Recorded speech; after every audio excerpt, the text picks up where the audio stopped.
elm əhli, tələbələr öz şeyxləri ilə birlikdə məscidə gedəndə yolda bir uşağı görürlər.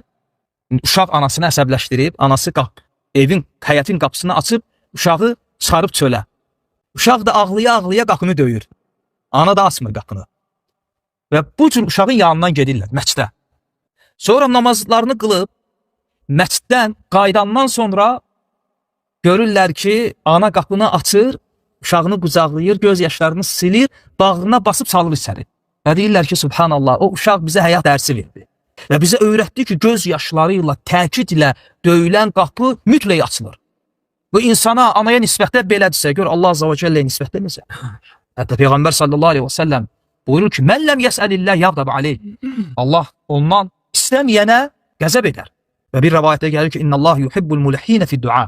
Allah duada israr edənləri sevər.